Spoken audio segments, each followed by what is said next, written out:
Brock was a high school senior about to graduate. He had big dreams, not just to make a decent living, but to be filthy rich. His dad used to be a successful entrepreneur, but that was a long time ago. Now he was broke. His parents had divorced too, so Brock lived alone with his father. At school, Brock's best friend was Murph, a coding genius who'd already made several apps. One afternoon after school, Brock spotted a sleek BMW parked outside. It belonged to Reese, one of his classmates. That car stuck in his mind. He started wondering how he could ever afford something that cool. When he got home, his dad invited him to eat, but Brock declined. Ever since the divorce, their relationship had gotten kinda cold. After changing clothes, Brock headed to his part-time job at a fast food joint, where he worked with Murph. Not bad for some extra cash. While working, Brock told Murph he was planning to apply to Yale. It was expensive, sure, but filled with the children of business moguls. Brock wanted to be part of that world, hoping maybe success would rub off on him. In the middle of their shift, Reese and a buddy walked in to grab food. Brock overheard Reese talking about needing someone to take his cousin Celia to the school dance that night. He even offered to pay and let the guy borrow his BMW. Brock jumped at the chance and offered to pretend to be Celia's boyfriend too. Reese agreed.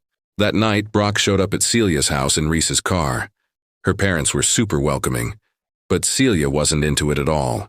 She hated being forced to go to the party. Her parents wanted her to dress up and embrace her youth, instead of always being the tomboy. She came along anyway, although clearly not thrilled.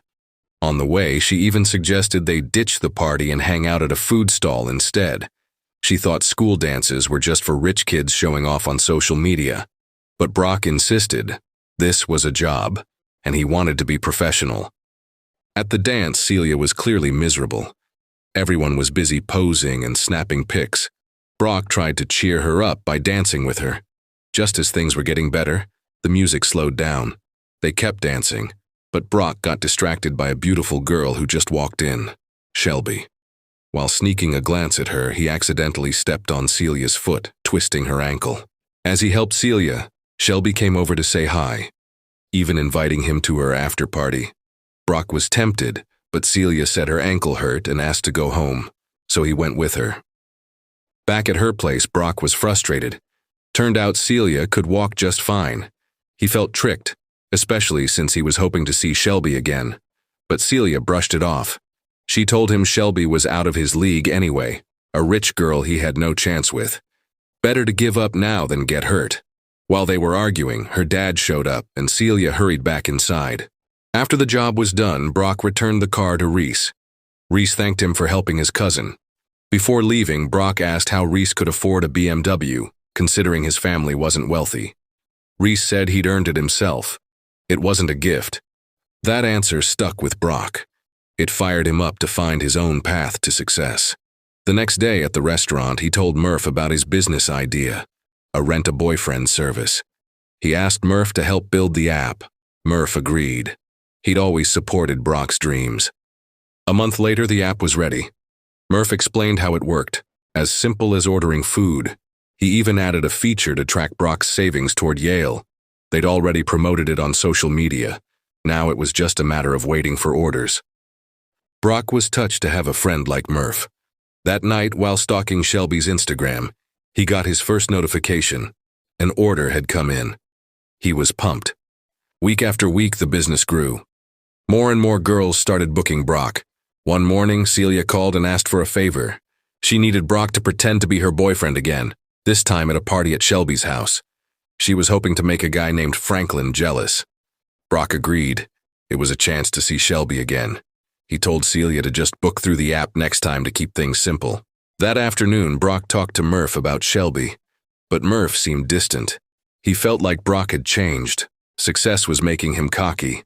They saw each other every day at school, but this was the first time Brock had reached out. Feeling guilty, Brock promised to make it up to him. He'd treat him to a full day at the arcade. That night, Brock and Celia arrived at Shelby's. When Shelby greeted them, Celia introduced Brock as a rich guy from a fancy neighborhood, just to pique Shelby's interest. Later, Celia pointed out Franklin. She looked nervous, so Brock helped her approach him. Surprisingly, they hit it off. They had a lot in common and started chatting easily.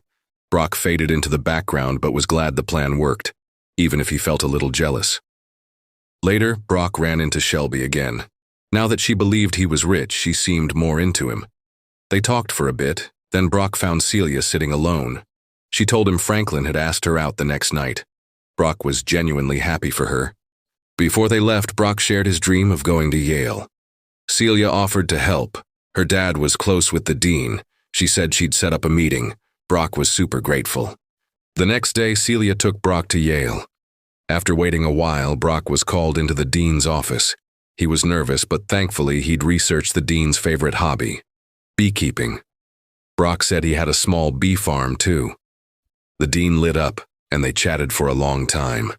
When the interview ended, the dean personally walked Brock out.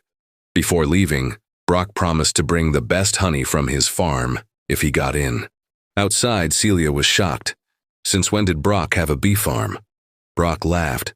He made it up just to impress the dean, but he was serious about working hard, becoming a successful entrepreneur, and buying a car like Reese's someday. Then Celia dropped a bomb. Reese wasn't an entrepreneur. His BMW was a gift from his mom's affair partner. She told Brock that instead of being jealous or trying to copy others, he should focus on being himself. Brock was speechless. Her words hit home. That night, Brock finally met up with Murph at the restaurant. Just like he promised, he was going to treat Murph to hours at the arcade. But right as they got there, another order came in. Brock had to bail, leaving Murph feeling totally let down. Meanwhile, Celia went on her date with Franklin. At first, she was excited, but the more they talked, the more bored she got. Franklin wouldn't stop talking about himself. He didn't ask a single thing about her. The next day, Brock called Celia. Since she and Franklin seemed to be getting closer, Brock had an idea.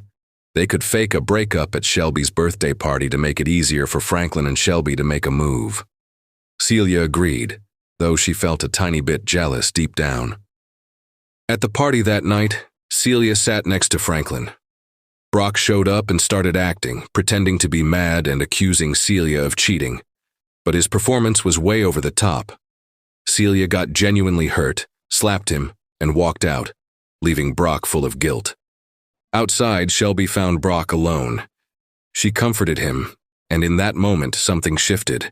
That night, Brock and Shelby officially started dating. The next morning at school, Brock tried to talk to Murph, but Murph was still upset and walked away. Later, Brock got a new request, this time from an elderly lady. While walking with her, she shared stories of her late husband. They used to take walks, laugh together, just enjoy life. She gave Brock advice that stuck with him. You'll know if someone's right for you by how the conversation feels. If it's like listening to a busted old radio, they're not the one. But if it feels like an orchestra concert in your heart, that's love. The next night, Brock picked Shelby up for another school dance. But first, she took him to a fancy restaurant. While waiting for food, she talked about her future, all her big plans after graduation, even into old age. But to Brock, it all sounded flat. There was no fire, no passion. Nothing like his dream of building something from the ground up. After dinner, they went to the dance. Celia was there too, dancing by herself. When Brock and Shelby looked for a place to sit, one of Shelby's friends came up to say hi.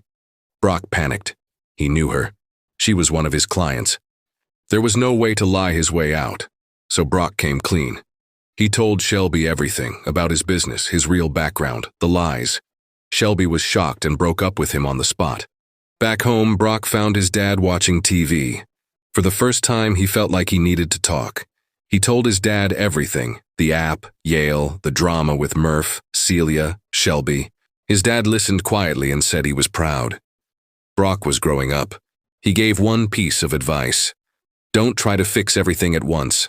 Solve things one at a time. Focus on what really matters. The next morning, Brock took that to heart. He approached Murph again at school. This time, Murph agreed to talk. Brock apologized. He didn't realize how much he'd changed, or how badly he'd neglected his best friend. Murph, touched by the apology, forgave him. Later, Brock ran into Reese. Reese had heard about the Shelby situation and tried to cheer him up. He even offered to let Brock borrow his car again, but Brock declined. He told Reese his problems might be deeper. If his mom's affair came to light, it wouldn't just break the family. That car might disappear too. Reese went quiet. The next day, Brock met Celia at a cafe. He apologized for everything, for being dramatic, for the fake fight. But he also said he'd learned something important. The most meaningful things in life have to start with honesty. Because when we lie, we're not just fooling others. We're lying to ourselves too. Most importantly, Brock realized that what really mattered had been right in front of him all along. Before leaving, he handed Celia a letter. When she read it, she was moved. Brock wrote about how much he admired her, how even though she came from money, she stayed humble and never pretended to be someone she wasn't. Every conversation with her felt like listening to a beautiful orchestra. She was chatty but warm and genuine. He hoped his feelings weren't one-sided. That night, while Brock was home, a new request came in through the app. But he declined. He was done with that. Then another one popped up, but this one was different. It said, "Open the door." When Brock opened the door, it was Celia, smiling. She told him this time she was ordering a boyfriend too. Not a fake one like before, but a real one.